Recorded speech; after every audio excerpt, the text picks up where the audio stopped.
Right, hello and welcome to the Stories with Sash podcast, a podcast in which we try and solve motoring-related problems and talk about other bits and pieces as well. And I'm actually very excited today for this podcast because, well, really, it's a little bit of a throwback. It's where it all began because the guest I have on today is actually the guest that I had on the very first podcast with Stories with Sash back in the last lockdown. So welcome, Matt Groom. Welcome back to the Stories with Sash podcast. How does it feel to be back? Hey up, lad. Yeah, it's good to have you back, mate. Thanks, buddy. It's been a while. It's been a very long time. No, it hasn't actually. When I think about it, thing is has it? I don't know. This lockdown really confuses me all the time. It does, because so for those of you tuning in, by the time this podcast goes out, it's going to be a few days since the UK has entered into its second lockdown. Specifically, we're recording this on the Thursday evening, which is the first day of the lockdown.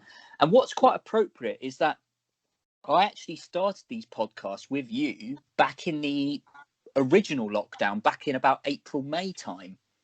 Wow. Yeah, it's crazy, isn't it, when you think about it like that? And a lot has changed.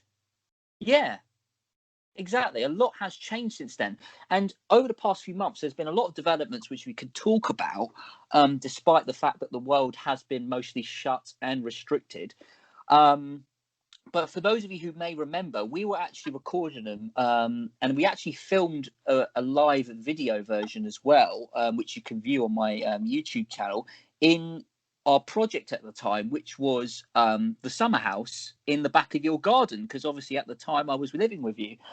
So that is a major throwback, and I think that's maybe gonna spawn the basis of today's topic, really, which is related to projects, albeit maybe not exactly related to cars, but somehow is as well. So anyway, how have you been, mate? How is the new lockdown life treating you? I know it's only been less than 24 hours, but I've got to check in.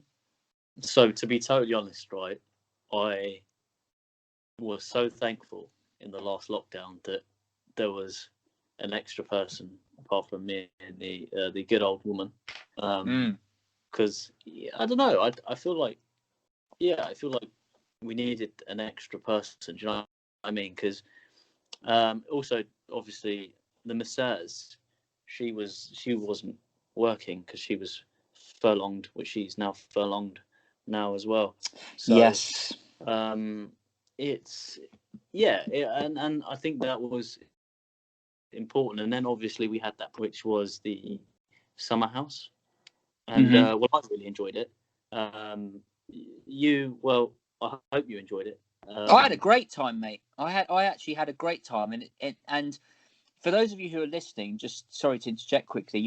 It is a really, really good project because I, as you know, and you're probably you're actually a bigger fan than I am. We both love DIY, right? And I learned a lot of new skills on that project that I didn't previously know, thanks to you.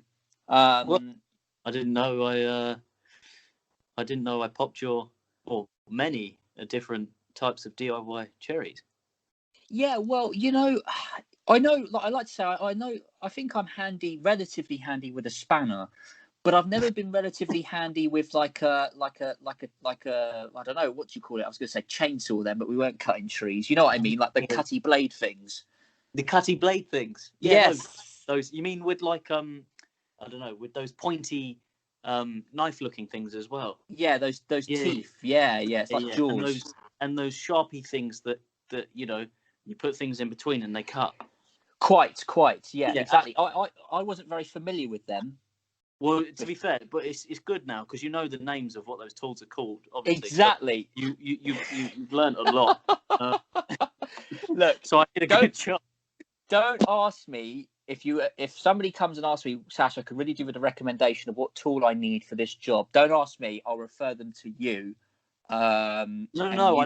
I much prefer your explanation of them. Honestly, I think it's a lot. People will probably more. Well, possibly. I mean, generally, woodwork and stuff like that is something that was very unfamiliar with, and I learned. Well, we can all talk about what we actually did, but we did a bit of plastering, we did a bit of putting plasterboard up, a bit of woodwork, and so on. And this was the time, remember, when plaster was more valuable than gold. If I'm right in saying that is absolutely right. You are absolutely spot on there. And I have a funny feeling that plaster will yet again be very hard to get hold of. So if you do have any, stash it and then wait a couple of weeks, and potentially it may be worth, I don't know, 10 times the value that you bought it for. Yes. I agree with that completely, because the lengths that we went to finding plaster, and I say we, I mean really you, to be honest, because I didn't really get that involved, because I was like, this is impossible. It's easier to find a needle in a haystack. I know it sounds very cliche, but at the time, that was the world that we were living in. That plaster was just inaccessible. And people were selling it for extortionate amounts on eBay. And eventually we found a couple of bags locally to you. That enabled us to actually carry on with the job. But blimey, that was a challenge. Yeah, to be totally honest with you, we even got it for a really good price at that time. And that was the peak of when lockdown was, right? Yes. And I still don't know how we managed to get hold of, was it 2.5 bags of plaster or something? No, 20 quid each. And 15 quid for the half bag, which I thought was a bit cheeky because, mathematically it doesn't make any sense. But anyway, never mind. Well, it's like when you go buy half a pint, it's not exactly half the price of a pint. Yeah, but, beggars can't be choosers and all that, Exactly, I agree. And to be totally honest, I was seeing people like 10 bags for 600 quid or something. And I was just, I still don't quite understand. They must have wanted to get stuff done pretty desperately to spend £600 on plaster. But, I agree. Just for the viewers' reference point, how much is a normal bag, like in normal times, how much is a bag of plaster? So before lockdown, it was just under 7 quid, and now it's just under £8. Because obviously, why not take up the price? When they start to release it more. So when they started re-releasing it. So anyway, never mind. But a pound is difference, whatever. But so it was £7, and it. So yes, it has. They bumped up the price quite a bit, then, didn't they? So that's just one of the things of the lockdown joys.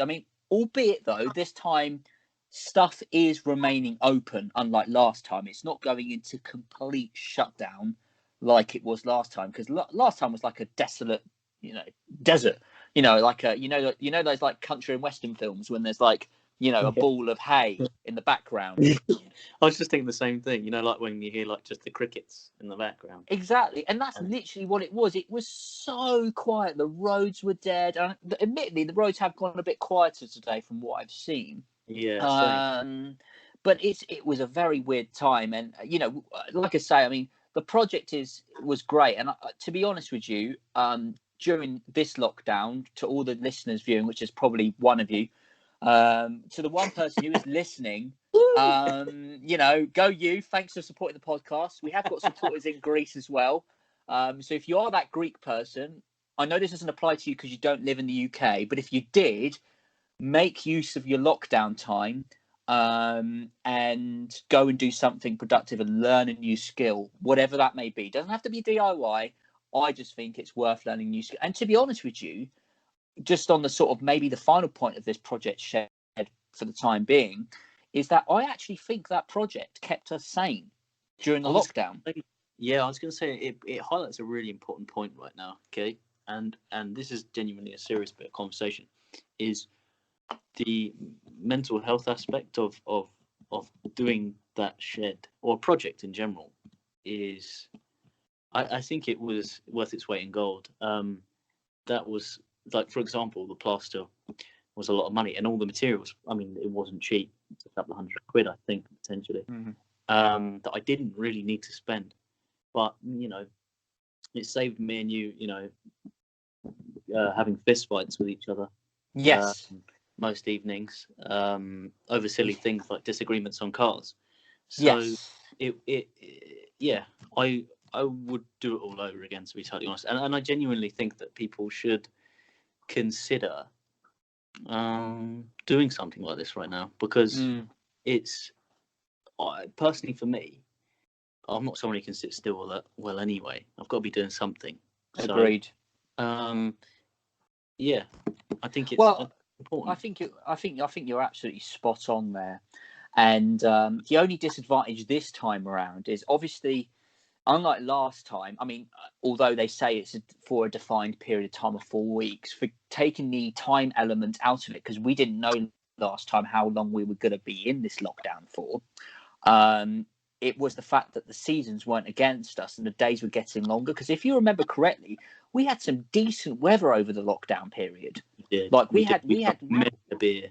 Yes. Yeah, much beer, lots of beer, much beer. Yes, exactly. My vocabulary is on point today, but yes, you've had beer, haven't you, tonight? I have had actually quite a few beers. Actually, have you seen these new mini San Miguel cans that they started selling at Tesco? Like the 330 ml, they're the size of a Coke can. I've seen Moretti ones. Obviously Moretti is my favourite beer. Wow, so yeah. I go out of my way just to spend the extra cash on them. Because see, that's the thing I don't understand, right? Is why is, say for example, beer more expensive than like, I don't know, a Sam Wigwell, for example, right? Yeah. You get like, I don't know, a pack for a 4-pack for like £4. £4, yeah. Moretti, it's like a 4-pack for like £6, and you're like, I know, Italian stuff is supreme. It is, and cars the lot, but still, I mean, is it really that much more expensive? Oh, I don't know what. I mean, I don't know. Without wanting to turn this into a beer podcast, which I would be actually quite up for. I'm going to say something controversial, which you're not going to like. I actually think I now prefer San Miguel's to beer Moretti. Sam Wigwell's. Yeah, Sam Michael's. Yeah, I really. Your own people down, man. Like I am. But do you know what though? I think for me, out of the mainstream beers out there, the key to my heart, as I think you know quite well, is a Camden Hells. Right? Yeah, I love a cheeky Camden's. Do you not like Camden's? I don't mind. I just don't think it's. Look, some days it really depends on what I'm fancying, because I don't always fancy like lager, for example, right? Sometimes I fancy a nice glass of red wine. Sometimes very sophisticated. Well, I'm a sophisticated kind of guy. That's definitely not. Some days you fancy a gin, maybe. Maybe. It really. I mean, yeah. A martini, shaken not stirred. Well, exactly. I mean, we did go through a period of the lockdown where we did actually consume quite a lot of alcohol. Oh, specifically beer, but there was wine in the mix as well, and gin. Actually, everything really. Yeah, so true. I mean, that is also something important to talk about. It's okay to eat and drink whatever you want. Exactly. In this time, honestly, it is not worth worrying about. Like, it isn't. I'm 2 stone this year, I think. And I'm naturally a thin person. Yes, I know people will probably be laughing right now listening to that. So I dub some laughing sounds at this point. I feel like you should, especially. I want you to double on some clapping as well. When you announce. Okay, yeah, I'll make a note of that. Clapping, laughing noise. Yeah, yep, that will make sense in the morning. When I come in, clapping noise. Otherwise, Oh, all right. End of the day. Anyway, never mind. So yes. I completely forget what we're actually talking about. Yeah, no. So I mean, we've talked a little bit about our endeavours during the last lockdown period, and obviously we've got this lockdown period. Now, I want to catch up with you a little bit on this podcast, because since I actually left your home back in beginning of July, so it's been about 4 months now, a lot has changed in your life, and it seems that you've now drifted from one project to another project. Not just now, but about a month or 2 months ago, whenever it is. I'd just like you to, maybe tell a little bit about the viewers about what your new project is. All right. So, how long do you want the story? Because there's many versions of the story. If I make it semi speedy, then you'll get enough content in there. Well, mate, it's up to you. Whatever detail you think is necessary to include, we're here to listen, including me. I'm sure the viewers would want to hear the story, so you go into as much depth as you want / need. Slash. Yeah. Yeah. You know what I mean. But no, it's only because you know me and like you, I can't really tell a story that short. It has to have. I know, and I have been told that podcasts, to make them catchy, shouldn't last more than an hour, ideally. But I have never really listened to that. So we've got viewers in Greece. So anyway, it doesn't matter. You're international, right? Yeah. I mean, give the people what they want, not what they're told. Exactly. So go on, tell the full story, mate. All right. Anyway, so back in May when you were with us, I think. No, was it June? Can't remember. One of those months. I was definitely there. I remember that. But yeah, whenever it was. I remember we completed the shed. Right? Yeah. And I said to Summer, Summer. Summer, just for reference, is Matt's partner. Just for the viewers who don't know. Yeah, I'm not just talking to the season. I was going to say, just in case people are worried about why is he talking about Summer in May. But and it does be why it's important to have a project, because then you start talking to think. Never mind. So where were we? Yes, back at the start. All right, we'll just start again. See, this is why I can't tell a short story. Anyway, back to the. So yeah, I think it was April, Mayish, and we had finished or virtually finished the shed. Mm-hmm. And I said, "Summer, you know what? I really enjoyed this. I really enjoyed this. I really enjoyed having an apprentice. I really enjoyed, just rather than using, like at work, you use your. Well, for me personally, I'm a software developer, so you have to use your noggin quite a lot. And there's a lot of processing and thinking, and it was quite nice to get away from that. Just use, your physicalness and do your hands really. So I said, look, let's. I want to go and show you a house that roughly I want to actually potentially work on in the future when we can afford it and a couple of years down the line, etc.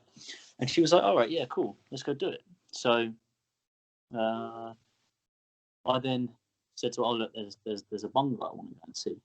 And she said, okay, that's cool. I think I know the manager at the estate agency company. So she phones up and she spoke to the manager. She was like, oh yeah, cool, come and see it. I think it was like next Tuesday or something like that. And so we went and saw the bungalow, and admittedly, it wasn't exactly what we were looking for. It was a good view of what we potentially would have. Decent budget, decent price for our budget, and all that kind of stuff, right? So, but it was a bit too expensive anyway for us still. But in a few years, we thought, oh yeah, okay, fair enough. And it had lots of potential, right? So you could like build up, you could build out, and it wasn't such a bad sized garden. The only bad point about it was quite close to the train line. Like, it was literally outside the window. Okay, not quite, but it was probably about 15 meters from the track. Maybe more than that, I'm not really sure. Anyway, so yeah. And then she was like, well, if you're not interested in this one, I have got one coming up for sale down the road that's in a lot worse condition. And bearing in mind, this one wasn't in great condition. It was livable. It was clean. It was empty, but it wasn't really what, well, it wasn't. It wasn't what you wanted, or wasn't what you were aiming for. Well, it wasn't as bad as I thought it was going to be, especially from the photos, and it wasn't as bad as kind of I wanted it to be. or maybe it was probably something that I could quite easily handle. It wouldn't have been too much of a challenge. Probably a bit of a paint job, maybe a swap out of the boiler and change a few windows and just. So what we're saying is it was a light restoration project. Yeah. We'll say a semi light restoration. Yeah, we'll say between a light and a medium, right? There was enough Okay. work, but not as kind of as challenging as I wanted it to be. Anyway, nevertheless, so she says to us, yeah, I've got another one coming up, but it's in a lot worse condition. But it's got a much bigger garden. And what I thought she meant by much bigger garden, you know what estate agents are like. They're a bit. They don't always like to tell the truth. That's their job. That's fair enough. So I thought it was a meter, maybe two longer. But it.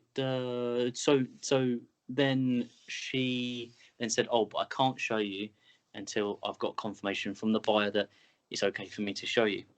And we thought, okay, well, she said it's down the road. She said it's on this road, so it's got to be on one side or the other. So for a couple of weeks, we were waiting for her to get back to us, and we were driving up the road nearly every other day to try and work out which one it was. And I actually had already worked out which one it was, and you could tell by looking at it, right? But you had no idea how bad it was inside at this point. So anyway, a couple of weeks later, we're pushing her and to try and see this place, and she's like, "Well, look, let's get your house on the market, because it's important that if you want this to be a quick sale, then we'll it's best if we put your house on the market." So we did put a house on the market, and within 24 hours we had sold it. And I think that's probably due to a mixture of my amazing work I've done, the shed, and also the fact that Summer actually styled it quite nicely. So, and those buyers were actually a young couple similar to me and Summer. And I would like to point out at this point, I was still living at this property at this point when they sold their house. Yeah, and I like to think that I was instrumental in that sale, because they thought they were getting me in the value price. I'm not say we were going to be evicting you, right. So I'm not really sure about that one. But wow. And I did tell dream. Exactly that you were only still an apprentice, and they weren't really interested in it.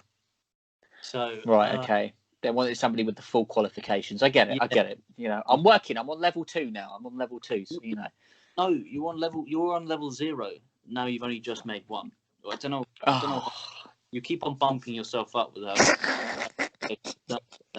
Anyway, where were we? So yeah, we went to. We put it on the market. We sold it within 24 hours. And then we went to see this house a week later after we sold it. You walk through the front door. You think, oh wow, this is really tired. This is tired. It needs a bit of work. Lo and behold, you walk into every single room in the house, and it's just full of junk. And bearing in mind, bless him, this was an old boy who used to live in there. Passed away last spring, I think, roughly just before the lockdown. So it was quite a sad sight, actually, I have to admit, because it hadn't been cleaned for years either. There was just broken stuff everywhere. I have to admit, the guy didn't want to ever throw anything away, but that worked in our benefit, because the amount of things we found that have been of use to us have been amazing. Anyway, we went to the place and we thought, wow, this is a lot. And the price it was at was, well, let's just say we got it for a good price, but they wanted more than we were willing to give. But then, obviously, when we'd gone to buy it, we agreed a much better price for it. But we agreed that we knew it was going to be a lot of work, right? Yeah. And I think we all always knew that there was going to be another lockdown as well. I think everyone's always known there's going to be another lockdown. Well, we did discuss about it. I remember during the last lockdown, or maybe even just after, like, things started to ease up a little bit. I remember having many conversations with you on an early morning in your kitchen in your old house about this. Yes. Anyway, I interject. Sorry. carry on. And well, basically, you know, like how there are some times in life where it throws you opportunities, right? And you either go, "Nah, this is just too much," or you kind of go, "You know what? Screw it. Let's just, you know, what's the worst that can happen? I mean, let's just give it a go, right? Life's way too short to. I mean, noticing over the years, life is way too short to not, you know, just go and experiment, right? Try stuff that you wouldn't. Get out of your comfort zone, right? So, I then said to someone, well, we can get it for under a certain price, then we'll definitely do it, right? Because it means that, you know, the world is almost the universe is trying to tell us something. So anyway, we did. We went and got it. Moved in a couple of months later, sold our place. I mean, that's another story about the fact we had to take the shit down. Whoa! Don't. God, blimey. Now the viewers are going to have to know. Well, that's what's happened with that, but we'll maybe go on to that in a bit. Before I go on to the rest of this current house, but so, it turns out. Go on. Okay, so it turns out that there is I can't remember what the correct name is for. It's like a law, like a local law in the housing estate that we lived in, and basically meaning that you can't put up any outdoor dwellings, right? That means sheds, summer houses, log cabins. I think you can have a conservatory because that classes as part of your main building, or a greenhouse. Okay. Yeah. So quite an old law, but hang on, someone's just walked in.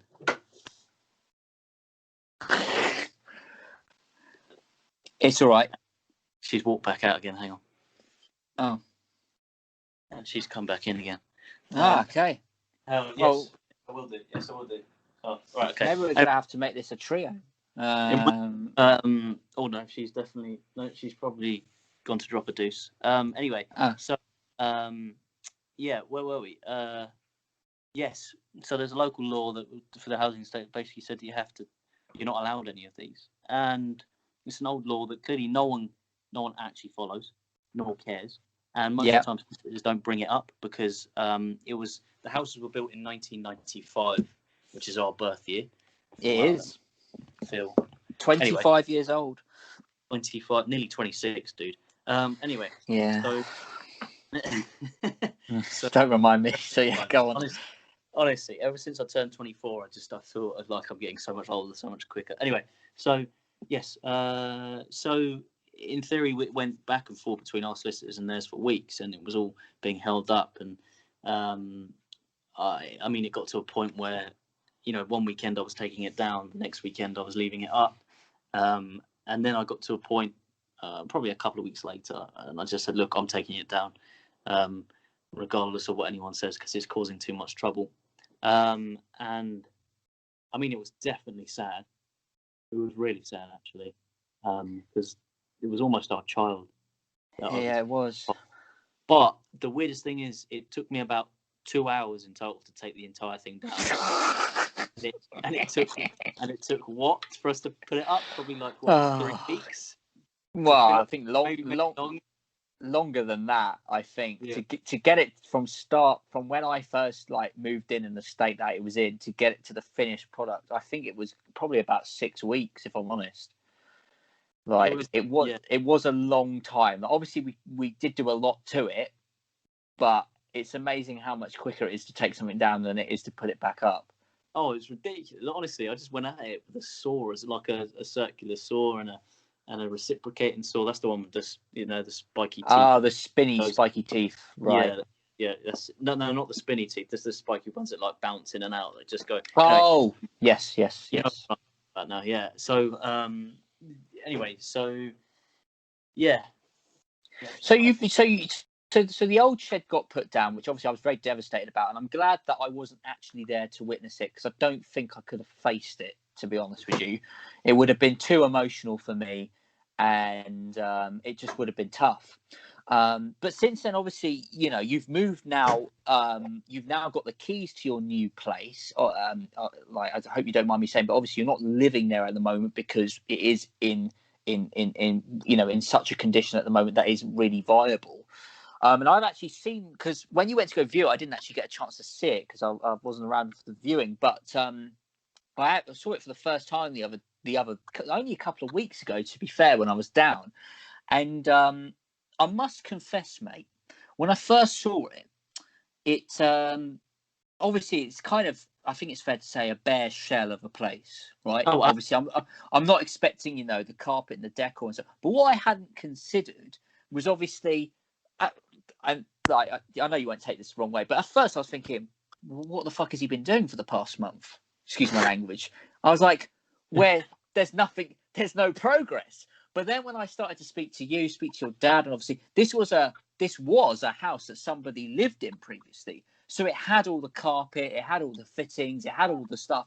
And what I hadn't considered was obviously, you know, because this guy was 95 or whatever he was, obviously he had wallpaper and stuff on the wall, and he had all these ancient furniture and all the stuff that you've just mentioned that he'd left in there. I hadn't considered any of that initially when I first walked in. So I was thinking, bloody hell, that must have taken ages to get rid of that. And I think I'm right in saying it did take, you know, obviously a good couple of weeks or so to get rid of all of that stuff. So I think that's fair to say. Am I right in saying that, or have I got? So 3 large skips later. Yeah, 3 skips, blimey. Yeah, 3 large skips. So I think they're 8 yard each. Maybe 10, I can't remember how big they are now, to be fair, mate. But yeah, but the big ones, not the small ones. The big ones we're talking about here. So 3 of those. That'll give you some kind of realization of how much crap was in. I say crap. Thing is, this was a guy's like entire life in the house, and I feel it's a bit disrespectful if I call it crap. A lot of it was useless, and I mean, when I mean useless to me, and probably most of the rest of the world. But yeah, it 3 large skips later, and it was all gone. But saying that, I have enjoyed every moment of it so far. I would give up everything to do it full time, and it's honestly, it's amazing. I think because carry on. No, what I was going to say is, well, like, because realistically, I mean, how long have you had it for now? You've had it for probably about 6-7 weeks, maybe. Not that long. What's the date today? Yeah, 6 weeks, just under. Just you got it end of. Today. Well, it'll literally be 6 weeks today. Really, blimey! Yeah, 6 weeks today. What a prediction! So 6 weeks today. So you haven't had it that long, really. Nope. In the grand scheme of things. And I know for those of you who are listening going, what, this is a motoring podcast, why are we talking about houses? But we will get on to a motoring related topic that is related to the story in a minute. But so far, obviously, I imagine you've learned so much already over the past 6 weeks. You know, I think that's probably fair to say. And I know I asked you this time, but obviously the viewers are probably wanting to know the answer as well. Now, with a project like this, I appreciate that there's always going to be stuff that comes up out of the blue that you weren't anticipating. And I know you necessarily shouldn't set yourself strict timelines and guidance and so on. But just so the viewers who, myself included, have never undertaken anything like this before, just for their appreciation, 6 weeks later to the day, are you where you'd think, not saying you planned it, but just imagine, say you had a rough idea, are you where you think you were going to be, if that makes sense? Are you where you anticipated you were going to be at this stage? And I know that's a silly question because I know stuff comes out of the blue, but I just think for the viewers' point of view, it's not a silly question at all. I think the thing, if anyone's doing this or is planning to do anything, right? The biggest thing to consider isn't what you know you can do, but what will come up, right? And this probably comes for any project. Like, for example, it's I'm still working on the bathroom, and bearing in mind the bathroom is, I don't know, 3 by 3 meters.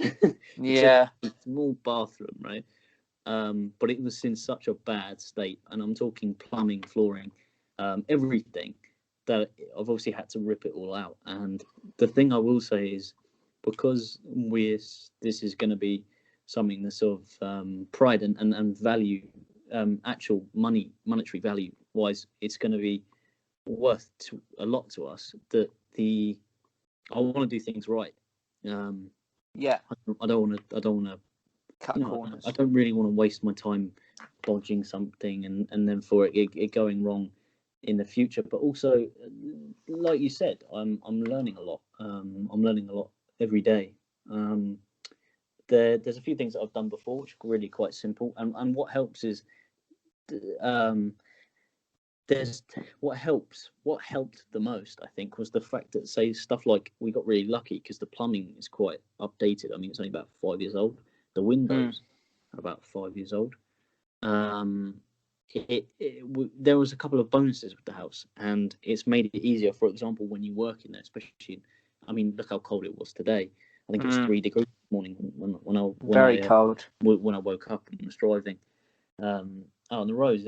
So the fact that it has modern insulation as well. It was filled with insulation, so probably only a few years ago. But yeah, it's. But I think in terms of projects, the thing that I haven't accounted for is the amount of things that actually come up, and I think that's probably naivety. Also wanting to always try and look on the bright side of stuff. So you would go with the positive expectations rather than probably the realistic. And I think that is what I haven't accounted for. And to answer your question, am I where I want to be? I'm a few weeks behind. Am I where I probably was going to be? Absolutely. Like, I mean, without help from mainly my old man and, my parents in general, a couple of family members, a few friends before, obviously lockdown, which is now going to be virtually most of it on my own. I think we've made pretty good progress. And don't forget, now Summer's on furlough for the next month, so she's going to be have nothing else to do. And to be totally honest, I'm not sure she would have survived it if she hadn't had this, isn't going to have this house. Do you know what I mean? So it's kind of a blessing in disguise, really, this house, because it gives us something to work towards, and also because she has the whole month off, we should make some pretty good progress. Well, I mean, yeah, that would be great as well. And I think the beauty is as well, and I don't, mind me saying this, obviously you're currently living at your parents while you're doing this sort of stuff. So still, because you're in the same household, there's no awkwardness about, for them not being able to help or helping and blah, blah, blah. So, fingers crossed, I'm this is, like you say, a good opportunity for you to make some potentially really good progress. Absolutely. Not that you haven't done already, but make maybe some accelerated progress. So for the viewers that have been tuning in for the past half an hour, however long it's been, going, right, you've talked about this for so long and you haven't mentioned really anything to do with cars or anything like that. We're gonna enlighten you now, because back when you were discussing about this being a potential opportunity, you said you were going to need a vehicle for this house project you're on. And for those of you who may have guessed it by now, you're thinking, well, obviously he's going to be transporting materials and heavy stuff and stuff that might be a bit bulky and a bit dirty and blah blah blah. So what else is he going to need? He's going to need not a car, actually, more specifically, a van, right?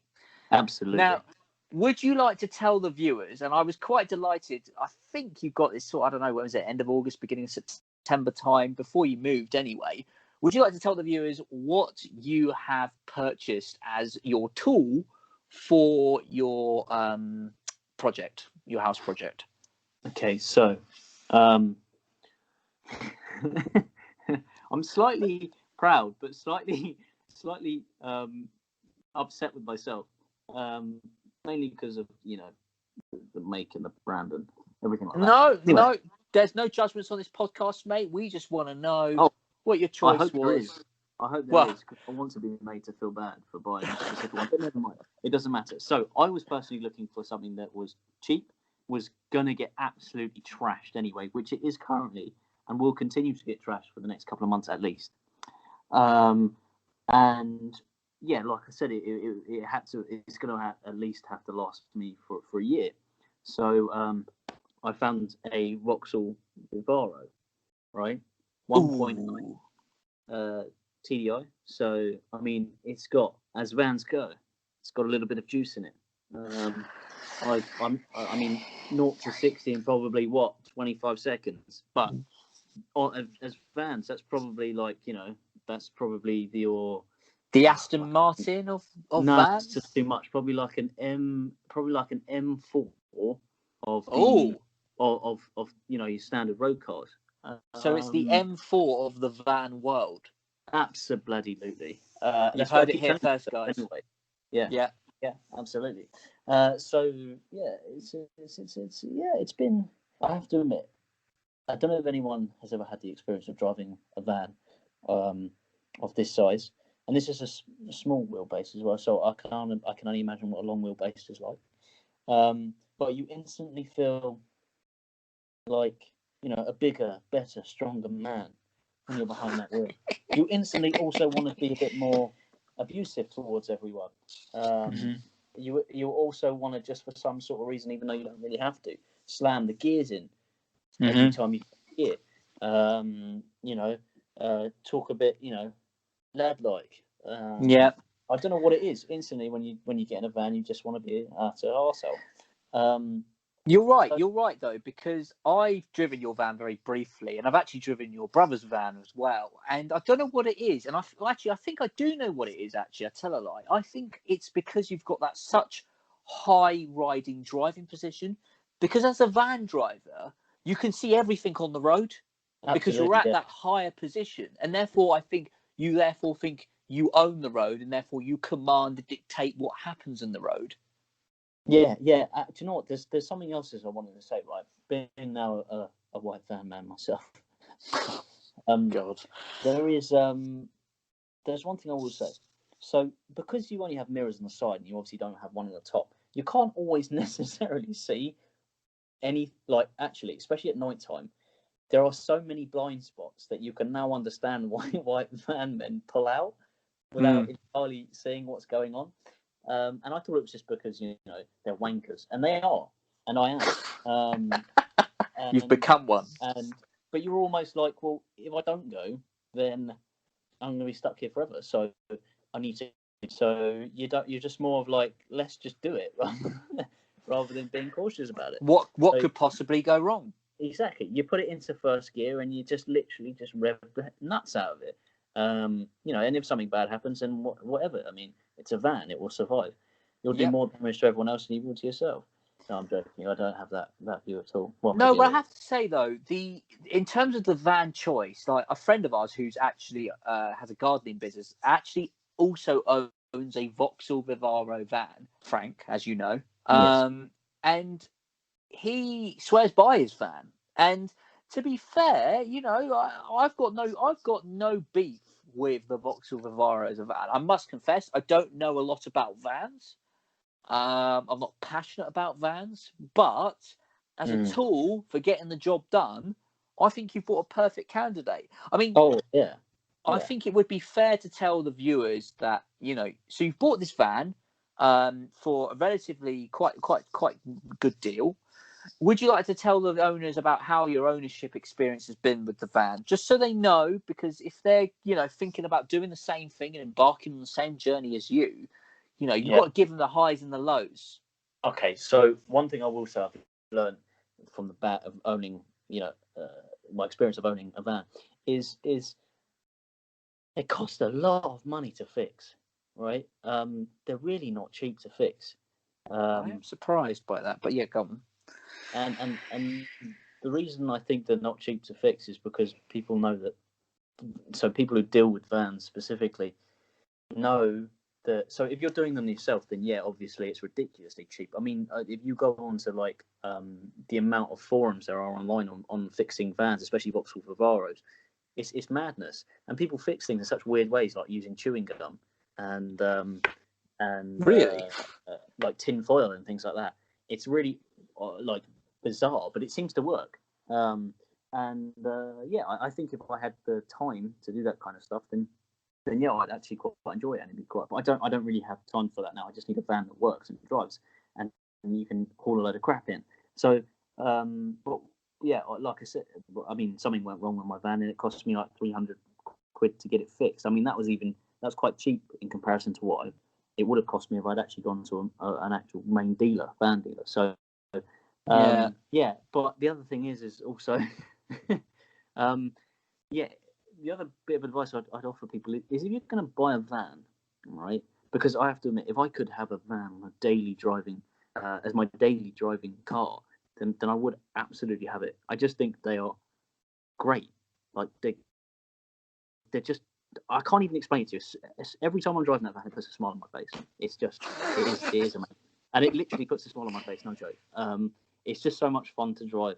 It's not even about it being fast. It's just, I don't even know. Again, I can't explain why. It's just driving a van. Anyway, so for example, a couple of weeks ago, I had a problem with the car. It was an electrical problem, and it would turn out to be the battery. But to try and get to the fuse box, right, it's actually under the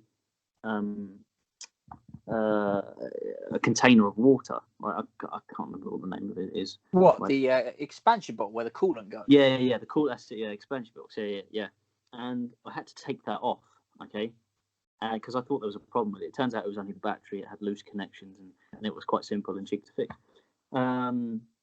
So bearing in mind my van was out of action for a week and a half at this point, and I took it back to my parents. Well, actually, I got it towed by the AA, and it actually turned out that when I was taking that expansion tank off, that I had knocked a bit of wiring that was quite important, right? And it'd come out of its housing, right? And from that point, it was sitting on the driveway, and I was trying to work out what the hell is wrong with this thing. It's been fixed, and etc.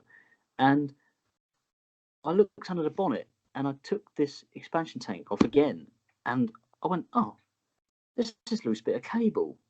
Where's that supposed to go?" Bearing in mind the mobiliser had been on for weeks, well, a week and a half, and I went, "This cable's got to go somewhere." So I'm looking around, hunting around, and it's not the brightest of places being under the hood. I'm bearing in mind it's pissing it down at this point, and I feel it always does, yeah. It goes in there, so I pop it back in, and a mobiliser goes off, and I turn it over, and it's like a new van again. Yeah, I could see how being a van owner could be exceptionally frustrating, is what my point is from that story, because it seems like anything that goes slightly wrong with the van almost affects everything. And I know, admittedly, wiring is quite important, but yeah, trying to find that bit of wiring that I'd knocked out was a pain in the arse. But yeah, all things considered, bit of advice: buy a newer van if you don't know anything about cars. Yeah, because I think it's going to cost you a bomb to fix. If you don't. Are you saying that people should get vans on finance, like they get cars on finance? No, definitely not. Not unless you've got the money. I do not think anyone, especially these times, right now, getting a van on finance is not. I mean, without COVID, I'd be even a bit, maybe turned off of putting a van on finance. But I mean, I've seen a lot of there's a big movement right now for people converting vans into camper vans, any kind of van, into a camper van, right? In fact, there's loads of stuff on YouTube if anyone's interested in that kind of thing, because it's not actually that complex either. Bit of insulation in the inside, put an expanding bed in there. Yeah, it's put maybe even a little sink in there. It's quite well. I think later on down the line, Matt, this will eventually be your next project. Oh no, absolutely. I'm already lining it up. Admittedly, I'm gonna get. Big Bertha is gonna go, and I'm gonna swap her in for a slightly newer van. The mileage isn't too bad for a van actually, but a bit better bodywork and there's stuff missing on that van that I just don't understand how it's missing. Van drivers, mate, you never ask the question as to how something happened. It's just happened. Well, exactly, in a van like that as well. Honestly, that poor Big Bertha, man, she has not been treated very, very pleasantly in her life, and all I can say is I feel sorry for her. But don't you feel like it's a bit suspect if a van is immaculate? Absolutely. Because then you wonder, has this van has actually been used as a van? Yeah. Do you know what I mean? I saw one the other day, right? And it was an 04 plate. And I'm not even joking, this thing was pristine. It's like no one had even used it. It looked like it'd been in a barn since it was born. And it only had 120,000 miles on it. And by the way, for a van, anyone who doesn't know anything barely run in. That's not a lot of mileage for a van, especially a big diesel engine like that. Anyway, and then I asked the guy, and he says, "Oh no, it's only because it's for parcels, right? For parcels its entire life, and it's been run up motorways for virtually most of its life. So they're just doing long journeys on the motorways, right, with parcels in the back. So it's just point A to point B." And then I was like, "Oh, okay, that actually makes sense, and maybe that's the next best thing to buy once I'm done with this van." But all things being said, would I recommend a van? Absolutely, I would definitely recommend a van, and I have enjoyed every moment of being in that van. And I think everyone should get out there and get a van. It's just, I don't know, it brings joy to my life. Completely. Well, I mean, that's really touching to hear. Because I was going to ask, would you recommend it? I mean, I suppose on one of the sort of final points is, okay, so you'd recommend a van. Would you recommend to somebody if they're thinking, or maybe on the borderline about doing a house project? Would you recommend that so far? I think, okay, if you want to learn a lot of new skills, and you have a bit of spare cash, and you want to bargain, and you're into that kind of thing, absolutely. Like, I'd never ever change anything about it either. Like, I've enjoyed every second of it. I mean, I'm kind of that way inclined anyway. But also, like, for example, the other thing also is the rest of my family have enjoyed it as well. Friends, family, and I think the great thing about it, the most important thing that I'm taking away from it is it's so customizable. So when you're doing it yourself, even if you're not doing the work, but you're buying a do-up job for someone else to do the work for you, you can customize it to your specifications. Right? So you walk into it and you go, "I want this here, I want that there. I want 20 plug sockets. I want a plug socket on the ceiling because why not?" Don't know if you're allowed to do that, but you get where I'm going with this. You can make it everything you want it to be. Yeah, because it's yours. Absolutely. But the thing I will stress to people is I work a full-time job, so Monday to Friday. Admittedly, I get Friday afternoons off, but I have to make up the hours from Monday to Friday morning, or to Friday at 12. And I spend every weekend, some evenings during the week, if I can, doing the house. And yeah, it will pay. I mean, it will pay massively back for me, but it's exhausting. Like, it's absolutely exhausting work. But I think you've got to be the certain type of person to do this. But if you're already thinking about doing this, then and you've got the resources to do it, then chances are you're going to take it seriously, like you've done. So it sounds promising. To be honest with you, mate, I'm not going to lie.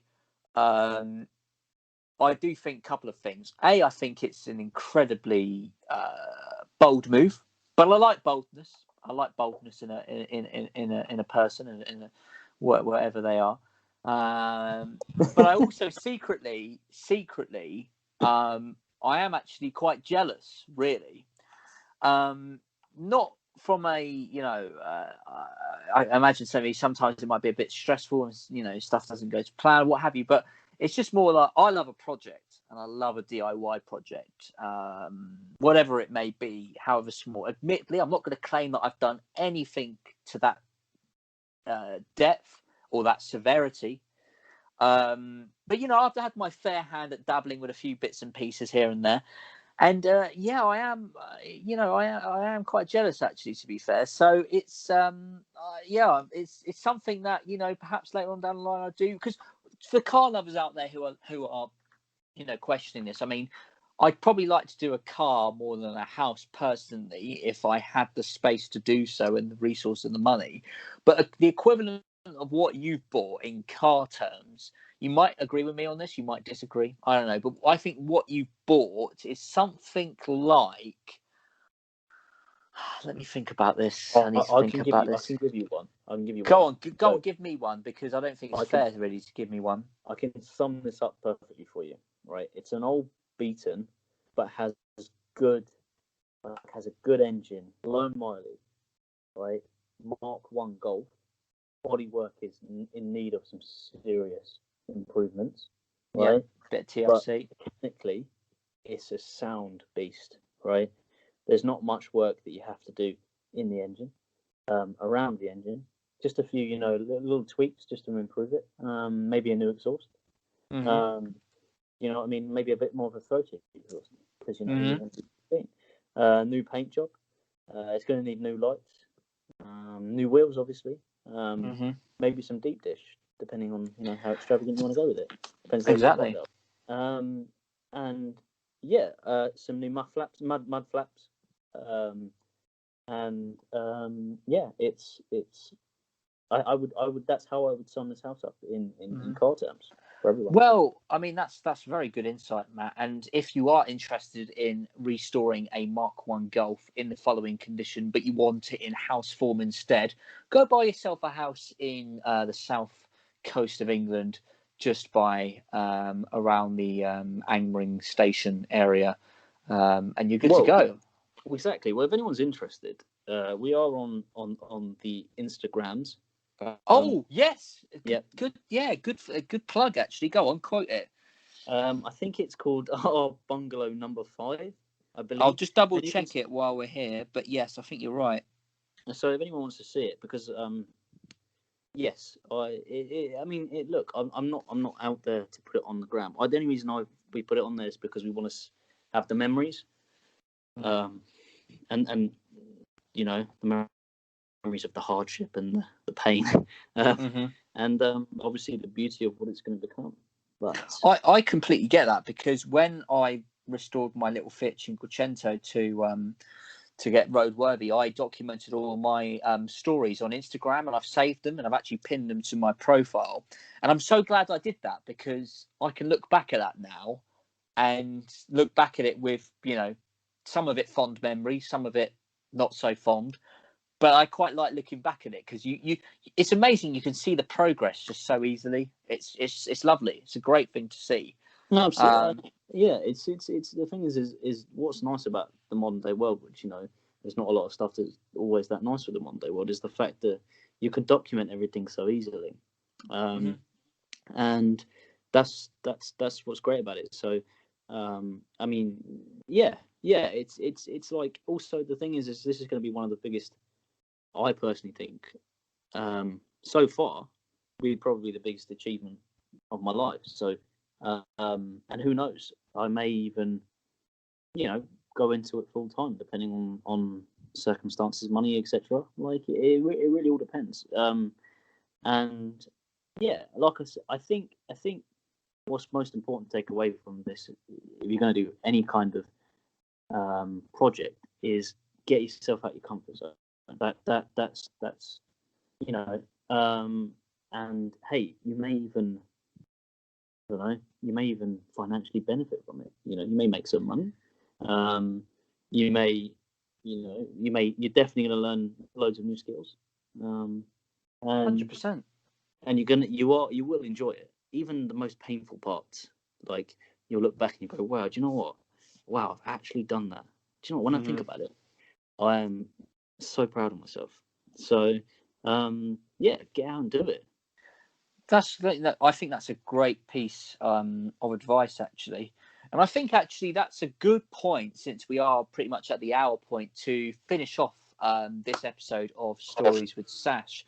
I hope everyone has enjoyed listening to this maybe slightly different podcast, because we don't have Rob or Mike ranting about motorways or anything for a change. We've actually got something a little bit different. So if you like. I'll tell you what, I'll join Mike and Rob next time about if they want to rant about old people. I'm there. Honestly, I'm there. I think it would be good to get you on, because we normally do these. Usually, we do a normal feature every week with me, Mike, and Rob. So it'd be good to get you on as an extra guest, because we've not had sort of 4 people on the podcast before. We only had me, Mike, and Rob as a maximum, really. So yeah, it'd be good to get you on there, actually. But for now, thank you so much, Matt, for coming back onto the podcast where it all began.